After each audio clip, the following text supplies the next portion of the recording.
ರಾಜ್ಯದಲ್ಲಿ ಮತ್ತೆ ಕೋವಿಡ್ ಆರ್ಭಟ ಶುರುವಾಗ್ತಾ ಇದೆ. ಬೆಂಗಳೂರಿನಲ್ಲಿ ಕೊರೋನಾಕ್ಕೆ 84 ವರ್ಷದ ವೃದ್ಧ ಬಲಿಯಾಗಿದ್ದಾರೆ. ಪ್ರಸಕ್ತ ವರ್ಷದಲ್ಲಿ ವೈರಸ್ಗೆ ರಾಜ್ಯದಲ್ಲಿ ಮೊದಲ ಸಾವು ಸಂಭವಿಸಿರೋದು. ಬಹು ಅಂಗಾಂಗ ವೈಫಲ್ಯದಿಂದ ಬಳಲುತ್ತಿದ್ದ ವೃದ್ಧನಿಗೆ ವೈರಸ್ ಅಟ್ಯಾಕ್ ಆಗಿತ್ತು. ವೈಟ್ ಫೀಲ್ಡ್ನ ನಿವಾಸಿ ಮೇ 17ರಂದು ಮೃತಪಟ್ಟಿರುವುದು ದೃಢವಾಗ್ತಾ ಇದೆ. ಕೊರೋನಾದಿಂದ ಸಾವನ್ನಪ್ಪಿರೋದ್ರ ಬಗ್ಗೆ ಆರೋಗ್ಯ ಇಲಾಖೆ ಮಾಹಿತಿಯನ್ನ ನೀಡ್ತಾ ಇದೆ. ಪ್ರಸಕ್ತ ವರ್ಷದಲ್ಲಿ ಮೊದಲ ಸಾವು ಕೊರೋನಾ. 84 ವರ್ಷದ ವೃದ್ಧ ಸಾವನ್ನಪ್ಪಿರೋದು. ಬಹು ಅಂಗಾಂಗ ವೈಫಲ್ಯದಿಂದ ಬಳಲ್ತಾ ಇದ್ರು. ಆಸ್ಪತ್ರೆಗೆ ದಾಖಲು ಮಾಡಲಾಗಿತ್ತು. ಆರೋಗ್ಯದಲ್ಲಿ ತೀವ್ರ ಏರುಪೇರಾಗಿದೆ. ಟೆಸ್ಟ್ ಮಾಡಿದಾಗ ಕೊರೋನಾ ಪಾಸಿಟಿವ್ ದೃಢಪಟ್ಟಿದೆ.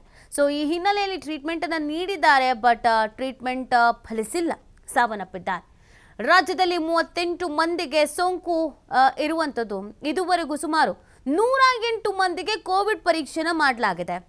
ಇದರಲ್ಲಿ 38 ಮಂದಿಗೆ ಕೊರೋನಾ ಸೋಂಕು ದೃಢಪಟ್ಟಿದೆ. ಬೆಂಗಳೂರು ನಗರದಲ್ಲಿ 92 ಪರೀಕ್ಷೆನ ನಡೆಸಲಾಗಿತ್ತು. 32 ಮಂದಿಗೆ ಸೋಂಕು ಇರೋದು ಇದರಿಂದ ಖಚಿತವಾಗಿದೆ. ಅದರಲ್ಲಿ ಬಳ್ಳಾರಿಯಲ್ಲಿ 1, ಬೆಂಗಳೂರು ಗ್ರಾಮಾಂತರದಲ್ಲಿ 1, ದಕ್ಷಿಣ ಕನ್ನಡದಲ್ಲಿ 1, ಮೈಸೂರಲ್ಲಿ 2, ವಿಜಯನಗರದಲ್ಲಿ 1 ಸೇರಿ ಟೋಟಲ್ ಆಗಿ 38 ಸೋಂಕು ವರದಿಗಳು ಪತ್ತೆ ಆಗಿರೋದು. ರಾಜ್ಯದಲ್ಲಿ ಕೋವಿಡ್ ಆಕ್ಟಿವ್ ಆಗ್ತಾ ಇದೆ. ಈ ಹಿನ್ನೆಲೆಯಲ್ಲಿ ಅಲರ್ಟ್ ಆಗಿರೋದಕ್ಕೆ ಸೂಚನೆಯನ್ನ ನೀಡಲಾಗ್ತಾ ಇದೆ. ಕೇವಲ ನಮ್ಮ ರಾಜ್ಯದಲ್ಲಿ ಮಾತ್ರ ಅಲ್ಲ, ಮಹಾರಾಷ್ಟ್ರದಲ್ಲೂ, ಆಂಧ್ರದಲ್ಲೂ, ಕೇರಳದಲ್ಲೂ ಕೂಡ ಕೋವಿಡ್ ಕೇಸಸ್ಗಳು ಆಕ್ಟಿವ್ ಆಗಿದೆ. ಈವನ್ ದೆಹಲಿಯಲ್ಲೂ ಕೂಡ ಕೇಸಸ್ಗಳು ಇದೆ. ಮೊದಲಿಗೆ ನಾವು ಇದನ್ನ ಹಾಂಗ್ಕಾಂಗಲ್ಲಿ, ಥೈಲ್ಯಾಂಡಲ್ಲಿ, ಸಿಂಗಾಪುರ್ನಲ್ಲಿ ಅಂತ ನೋಡ್ತಾ ಇದ್ವಿ. ನೋಡ್ತಾ ಇದ್ದ ಹಾಗೇನೆ ನಮ್ಮ ರಾಜಧಾನಿ ಬೆಂಗಳೂರಿನಲ್ಲೇ ಕೇಸಸ್ಗಳು ಇದೆ. 9 ತಿಂಗಳ ಮಗುವಿಗೂ ಕೂಡ ಕೊರೋನಾ ಪಾಸಿಟಿವ್ ಆಗಿದೆ. 84 ವರ್ಷದ ವೃದ್ಧ ಕೊರೋನಾದಿಂದ ಡೆತ್ ಆಗಿದ್ದಾರೆ. ಮಹಾರಾಷ್ಟ್ರದಲ್ಲಿ 21 ವರ್ಷದ ಯುವಕನ ಮೇಲೂ ಕೂಡ ಕೊರೋನಾ ಪಾಸಿಟಿವ್ ಆಗಿದೆ. ಬಟ್ ಆತ ಶುಗರ್ ಪೇಷಂಟ್ ಆಗಿದ್ದ ಅನ್ನೋದು ಗೊತ್ತಾಗ್ತಾ ಇದೆ. ಸೊ ಟೋಟಲ್ ಆಗಿ ನಾವು ಗಮನಿಸೋದಾದ್ರೆ ನಿಧಾನವಾಗಿ ಮತ್ತೆ ಈ ಕೊರೋನಾ ಸೋಂಕು ಅನ್ನೋದು ಹೆಚ್ಚಾಗ್ತಾ ಇದೆ. ಇಂದಿನಿಂದ ರಾಜ್ಯದಲ್ಲಿ ಮತ್ತೆ ಕೋವಿಡ್ ಟೆಸ್ಟಿಂಗ್ ಅನ್ನ ಪ್ರಾರಂಭ ಮಾಡಲಾಗುತ್ತೆ. ಕೊರೋನಾ ಕಡಿವಾಣಕ್ಕೆ ಆರೋಗ್ಯ ಇಲಾಖೆ ಸಂಪೂರ್ಣವಾಗಿ ಅಲರ್ಟ್ ಆಗ್ತಾ ಇದೆ. ಕೋವಿಡ್ ಪ್ರಕರಣಗಳ ಏರಿಕೆಯನ್ನು ಗಮನಿಸಿ ನಿಮಾನ್ಸ್ ಮತ್ತು ವಿಕ್ಟೋರಿಯಾ ಆಸ್ಪತ್ರೆಯಲ್ಲಿ ಕೊರೋನಾ ಟೆಸ್ಟ್ ಅನ್ನು ಮಾಡಲಾಗ್ತಾ ಇದೆ. ದಿನಕ್ಕೆ 150ರಿಂದ 200 ಕೊರೋನಾ ಟೆಸ್ಟ್ ಕಡ್ಡಾಯ. ಈ ಪ್ರಕರಣಗಳಿಗೆ RT-PCR ಪರೀಕ್ಷೆಯನ್ನ ಮಾಡಬೇಕಾಗತ್ತೆ. ಕೊರೋನಾ ಟೆಸ್ಟ್ ಮಾಡಿದ ದಿನಾನೇ ರಿಪೋರ್ಟ್ ಬರುತ್ತೆ. ಸೊ ಕಡ್ಡಾಯವಾಗಿ ನೀವು ಯಾರಾದರೂ ಹುಷಾರಿಲ್ಲ ಅಂತ ಬಂದರೆ, ಅಂದರೆ ಸಿಂಪ್ಟಮ್ಸ್ಗಳು ಗೊತ್ತಾಗ್ಬಿಡುತ್ತೆ ಅಲ್ಲ, ಉಸಿರು ಕಟ್ಟೋ ಥರ ಆಗೋದು, ವಿಪರೀತವಾದಂಥ ಸುಸ್ತು, ಜ್ವರ ಈ ಥರ ಇದ್ದರೆ ಟೆಸ್ಟ್ ಮಾಡಿಸ್ಬಿಡಿ. ನೀವು ಟೆಸ್ಟ್ ಮಾಡೋದು ಬೇಡ, ಆಮೇಲೆ ಮತ್ತೆ ಮಾಡಿಸಿ ನೋಡಿ, ಈ ಥರದ್ದೇನು ಬೇಡ, ಟೆಸ್ಟ್ ಮಾಡಿಸಿ ಅನ್ನುವಂಥ ಸೂಚನೆಯನ್ನು ನೀಡಲಾಗಿದೆ. ಜೊತೆಗೆ ಅವಾಗೆಲ್ಲ ಏನು ಹೇಳಿ, ಟೆಸ್ಟ್ ಮಾಡಿಸಿದ್ಮೇಲೆ 1 ದಿನ 2 ದಿನ ಎಲ್ಲ ಕಾಯಬೇಕಾಗಿತ್ತು. ನಮ್ಮ ಮೊಬೈಲ್ ನಂಬರಿಗೆ ಮೆಸೇಜ್ ಬರುತ್ತೆ ಅಂತೆಲ್ಲ ಹೇಳ್ತಾ ಇದ್ರು. ಬಟ್ ಈಗೇನು ಹೇಳ್ತಾ ಇದ್ದಾರೆ ಅಂದರೆ RT-PCR ಅನ್ನು ಮಾಡಿಸ್ಬಿಡೋದು ಅಂತ. ಅಂದರೆ ಏನಾದರೂ ಪಾಸಿಟಿವ್ ಇದೆ ಅಂತಂದರೆ ಅವತ್ತೇ ಗೊತ್ತಾಗ್ಬಿಡತ್ತೆ ಕೊರೋನಾ ಪಾಸಿಟಿವ್ ಇದೆ ಅಂತ. ಬಟ್ ವಾಟ್ ನೆಕ್ಸ್ಟ್ ಅನ್ನೋದೊಂದು ಪ್ರಶ್ನೆ ಇದೆ. ಮೊದಲಿನ ಥರ ಹಾಸ್ಪಿಟಲ್ ಕರ್ಕೊಂಡು ಹೋಗೋದು, ಕ್ವಾರಂಟೈನ್ ಮಾಡೋದು, ಈ ಥರದ್ದು ಏನಾದರೂ ಆಗತ್ತಾ, ಅಥವಾ ಮನೇಲೇ ಟ್ರೀಟ್ಮೆಂಟ್ ತಗೊಳ್ಬಹುದಾ, ಹೇಗೆ ಏನು? ಇದಕ್ಕೆ ಪ್ರತ್ಯೇಕವಾದಂಥ ಒಂದಷ್ಟು ಹಾಸ್ಪಿಟಲ್ಗಳನ್ನು ನಿಗದಿ ಮಾಡಲಾಗಿತ್ತು ಮೊದಲಿಗೆ ಸ್ಟಾರ್ಟಿಂಗಲ್ಲಿ, ಆಗ ಕೊರೋನಾ ಬಂದಾಗ ಈ ಹಾಸ್ಪಿಟಲ್ಗಳಿಗೆ ಹೋಗಬೇಕು ಅಂತೆಲ್ಲ. ಈಗ ಹಂಗೆ, ಅಥವಾ ಎಲ್ಲ ಕಡೆನೂ ಟೆಸ್ಟ್ಗಳನ್ನು ಮಾಡಿ ಎಲ್ಲ ಕಡೆನೂ ಮೆಡಿಸನ್ಸ್ ಕೊಡ್ತಾರಾ? ಮೆಡಿಸನ್ ಅಂತ ಅಂದ್ರೂ ಏನು, ಅವಾಗ ಯಾವ ಥರ ಇತ್ತು ಅದೇ ಥರ ನಾರ್ಮಲ್ ಆಗಿ ಜ್ವರಕ್ಕೆ, ಶೀತಕ್ಕೆ ವಿಟಮಿನ್ C ಈ ಥರದ್ದೇನಾದ್ರೂ, ಅಥವಾ ಬೇರೆ ಏನಾದರೂ ಚೇಂಜಸ್ ಇದೆಯಾ? ಪ್ರಶ್ನೆಗಳಿದೆ ನೋಡಿ. ಈಗ ಕೊರೋನಾ ಗೈಡ್ಲೈನ್ಸ್ ಅಂತೂ ಇದೆ. ಏನು ಈ ಕೊರೋನಾ ಗೈಡ್ಲೈನ್ಸ್? ಇದನ್ನು ತಿಳ್ಕೊಳೋದು ಬಹಳ ಇಂಪಾರ್ಟೆಂಟ್ ಎಲ್ಲರ ಗಮನಕ್ಕೂ.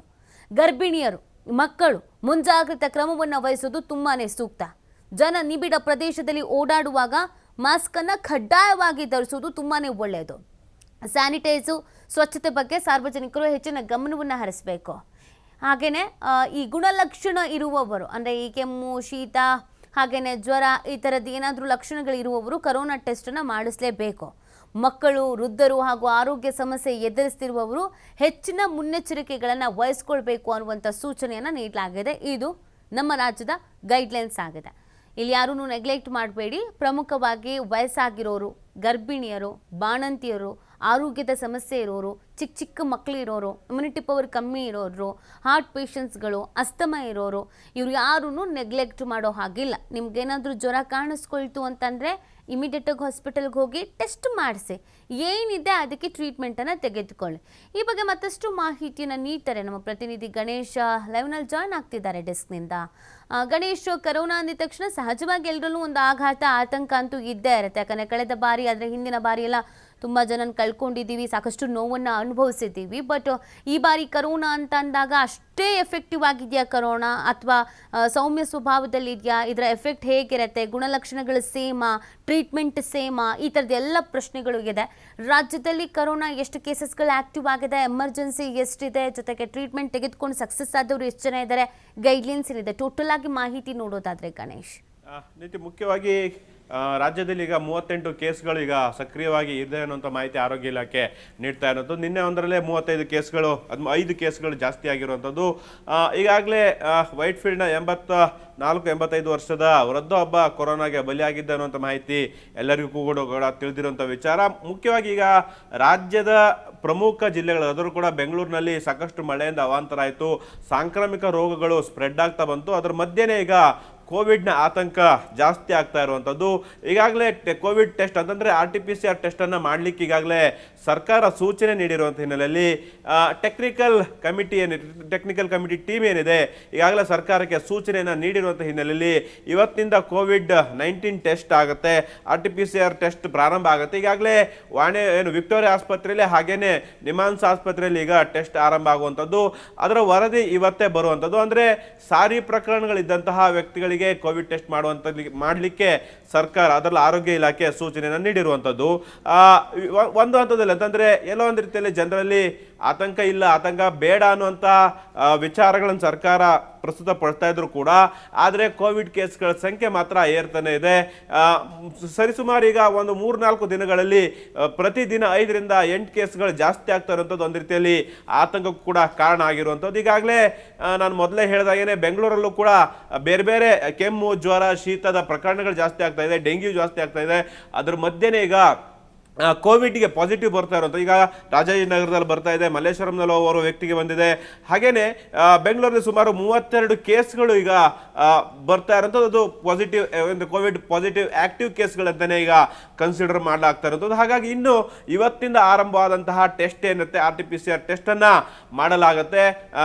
ವಿಕ್ಟೋರಿಯಾ ಹಾಗೇನೆ ನಿಮಾನ್ಸ್ ಆಸ್ಪತ್ರೆಯಲ್ಲಿ ಟೆಸ್ಟ್ ಮಾಡುತ್ತೆ. ಆ ಸಂದರ್ಭದಲ್ಲಿ ಮತ್ತಷ್ಟು ಕೋವಿಡ್ ಕೇಸ್ಗಳು ಹೆಚ್ಚಾಗುವಂತಹ ಭೀತಿ, ಆತಂಕ ಈಗ ಶುರುವಾಗಿರುವಂಥದ್ದು. ನೀತಿ, ಸಹಜವಾಗಿ ಗಣೇಶ್, ಎಲ್ರಿಗಿರೋ ಪ್ರಶ್ನೆ, ಲಾಸ್ಟ್ ಟೈಮ್ ಎಲ್ಲ ನಾವು ಕರೋನಾ ಅಂತ ಬಂದಾಗ ಟ್ರಾವೆಲ್ ಹಿಸ್ಟರಿಗಳನ್ನು ನೋಡ್ಕೊಂಡು ಬರ್ತಾ ಇದ್ರು, ಅದರ ಜೊತೆಗೆ ಕ್ವಾರಂಟೈನ್ ಕಡ್ಡಾಯವಾಗಿ ಮಾಡ್ತಾ ಇದ್ರು. ಮನೇಲಿ ಯಾರಿಗಾದ್ರೂ ಒಬ್ರಿಗೆ ಪಾಸಿಟಿವ್ ಇದೆ ಅಂದರೆ ಮನೇಲಿ ಇರೋದು ಬೇಡ ಅಂತ ಅವ್ರನ್ನ ಬೇರೆ ಕಡೆಗೆ ಸ್ಥಳಾಂತರ ಮಾಡ್ತಾ ಇದ್ರು. ಸೊ ಈಗಲೂ ಅದೇ ಥರದ ಸಿಚುವೇಶನ್ಸ್ ಇದೆಯೋ, ಅಥವಾ ಟ್ರೀಟ್ಮೆಂಟ್ ತೆಗೆದುಕೊಂಡು ಮನೇಲಿ ಇರಬಹುದಾ, ಹೇಗೆ ಏನು ಅಂತ? ಈಗ ಟ್ರೀಟ್ಮೆಂಟ್ ಅಂತ ಬಂದಾಗ ನಾವು ಆಗ ನೋಡಿದಾಗ ವಿಟಮಿನ್ C ಟ್ಯಾಬ್ಲೆಟ್ಸ್ ಆಗಿರ್ಬೋದು, ಡೋಲೋ ಆಗಿರ್ಬೋದು, ಈ ಥರದನ್ನು ಹೇಳ್ತಾ ಇದ್ರು. ಸೊ ಈಗಲೂ ಅದೇ ಥರದ ಟ್ರೀಟ್ಮೆಂಟ್, ಈ ವ್ಯಾಕ್ಸಿನ್ ತೆಗೆದುಕೊಂಡವರು, ತೆಗೆದುಕೊಳ್ಳದೆ ಇರೋರು, ಈ ಥರದ್ದು ಏನಾದರೂ ಗೈಡ್ಲೈನ್ಸ್ ಇದೆಯಾ ಇಲ್ಲಿವರೆಗೂ ಅಪ್ಡೇಟ್ ಆಗಿರೋದ್ರ ಪ್ರಕಾರ?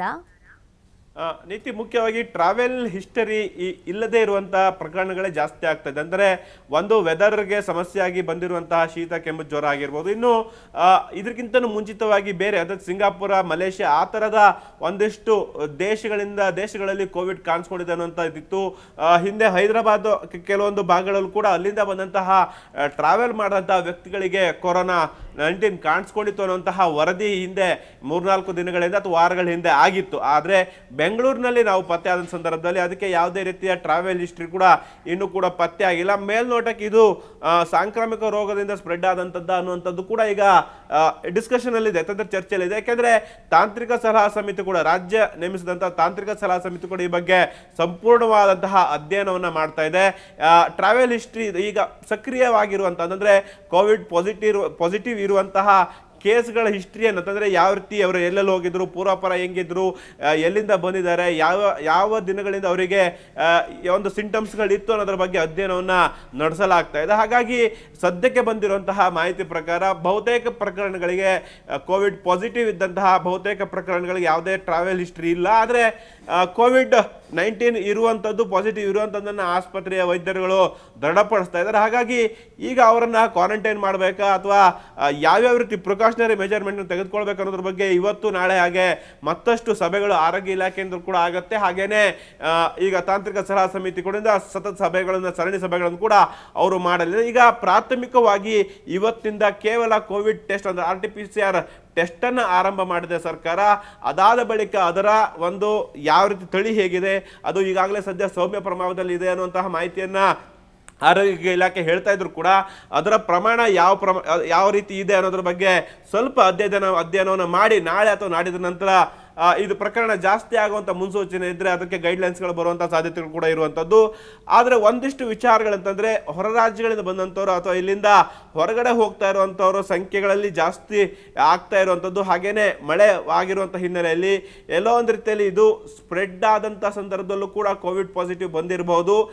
ಅದರ ಅಧ್ಯಯನದ ಬಳಿಕನೇ ಇದಕ್ಕೆ ಯಾವ ರೀತಿ ಹಿನ್ನೆಲೆ ಏನು, ಎಲ್ಲಿಂದ ಸ್ಪ್ರೆಡ್ ಆಯಿತು ಅನ್ನೋದ್ರ ಬಗ್ಗೆ ಕೂಲಂಕುಷವಾಗಿ ಅಧ್ಯಯನ ಅಥವಾ ಅದು ಸ್ಟಡಿ ಆದ್ಮೇಲೂ ಕೂಡ ಬೆಳಕಿಗೆ ಬರುತ್ತೆ. ಆದರೆ ಬೆಂಗಳೂರಿನಲ್ಲಿ ಒಂದು ಕೋವಿಡ್ ಪಾಸಿಟಿವ್ ಪ್ರಕರಣಗಳು ದಿನದಿನಕ್ಕೂ ಕ್ಷಣಕ್ಕೂ ಕೂಡ ಏರಿಕೆ ಆಗ್ತಾ ಇರುವಂಥದ್ದು ಕೂಡ ಸತ್ಯ. ನೀತಿ.